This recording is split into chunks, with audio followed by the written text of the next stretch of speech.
tant que directeur de mission lié au métier de l'achat, je le vois tous les jours que les entreprises se sentent de plus en plus concernées par les problématiques de responsabilité éthique et sociétale, bien au-delà des problématiques environnementales habituelles.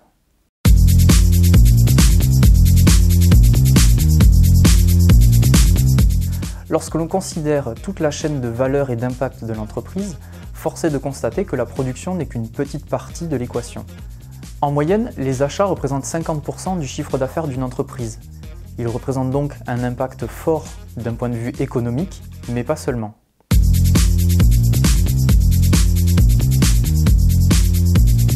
Définir une stratégie d'entreprise ou d'achat responsable, c'est faire le choix de fournisseurs vertueux, d'amélioration des produits, des conditions de travail, mais c'est aussi faire le choix de la proximité, du renouvelable ou du recyclable.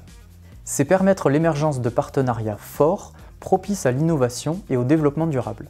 La performance de l'entreprise ne se mesure plus uniquement sur sa capacité à générer des bénéfices, mais elle repose également sur ses choix en matière de RSE.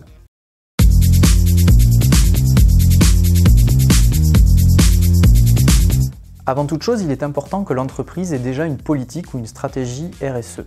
Pour cela, elle peut s'appuyer par exemple sur la norme ISO 26000. Elle permettra ainsi de définir les grands axes vers lesquels l'entreprise souhaite s'engager.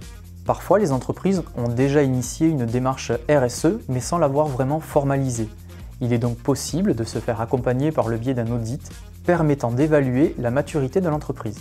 Cet audit permettra de définir une charte et une politique RSE. Cette politique peut alors être déclinée en stratégie d'achat responsable pour permettre une meilleure dynamique.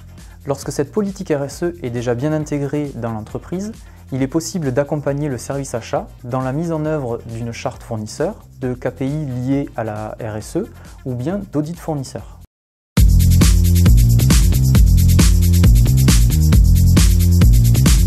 Le premier point est d'accompagner, de sensibiliser ou de former les parties prenantes internes ou externes.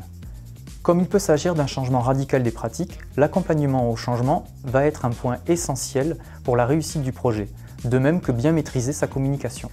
Les meilleurs élèves pourront prétendre à l'obtention du label RFAR, Relations fournisseurs et achats responsables.